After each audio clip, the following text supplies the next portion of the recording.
College முடிச்சுட்டு நீங்க இந்த 4 ஜாபுக்கு போறதுக்கு சும்மாவே இருக்கலாம். ஏன்னா ஏஐ இவங்களை ரீப்ளேஸ் பண்றதுக்கான சான்ஸ் ரொம்பவே அதிகம். கரியர்ல நம்ம என்ன ஜாப்க்கு போலான்றதை விட என்ன ஜாப்க்கு போகக்கூடாதுன்றது இந்த 2026ல ரொம்பவே இருக்கு. ஃபர்ஸ்ட் ஒன் பேசிக் web developer. Anthropic, open AI மாதிரியான கம்பெனிஸ் $1 பில்லியன் கோடிங்கை சால்வ் பண்றதுக்காக இன்வெஸ்ட் பண்றாங்க. கிளாக் கோட், சாட் ஜிபிடிலாம் இப்படின்றதுக்குள்ள இப்போ வெப்சைட் பில்ட் பண்ணிருக்கீங்க. சப்போஸ் நீங்க ஏஐ யூஸ் பண்ணலன்னா ஈஸியா நீங்க ரீப்ளேஸ் ஆயிருவீங்க. ஸோ டெவலப்மெண்ட் சூஸ் பண்றது ரிஸ்க்.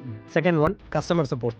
எவ்வளோ பேர் நோட்டீஸ் பண்ணீங்கன்னு தெரியல, அமேசான்லலாம் இப்போ ஃபுல்லாக ஏஐ அசிஸ்டன்ட் கொண்டு வந்துட்டாங்க. ஏன்னா அந்த query ரிலேட்டட் டாஸ்க்கை ஏஐ ஈஸியாக பண்ணிடுது. அதனால கஸ்டமர் கேர்கிட்ட பேசுறதே ரொம்ப rare. Third one data entry. இது ரிலேட்டடாக மேக்ஸிமம் ஜாப்ஸ் எல்லாமே ரீப்ளேஸ் ஆயிடுச்சு. நீங்கள் ஒரு பிடிஎஃப் ஏதாவது ஒரு ஏஐ அப்லோட் பண்ணிட்டு அதுலேருந்து என்ன கேட்டீங்கன்னாலும் அந்த ஏஐ ஆன்சர் பண்ணும். ஸோ இது ரிலேட்டடாக எல்லா ரூல்ஸும் ஆல்ரெடி ரீப்ளேஸ் ஆயிடுச்சு. Fourth one writers and editors. நீங்கள் ஒரு பேசிக் எடிட்டராகவோ ஆர் ரைட்டராகவோ இருந்தால் ஏஐ உங்களை ஈஸியாக ரீப்ளேஸ் பண்ணிடு. உங்களை விட பெட்டராகவும் ஃபாஸ்டாகவும் கிராமட்டிக்கல் எரர்ஸ் இல்லாமல் ஏஐ நமக்கு ஸ்கிரிப்ட் பண்ணி கொடுத்துரும். பார்ட் வேணும்னா கீழே கமெண்ட் பண்ணுங்க. பாருங்க.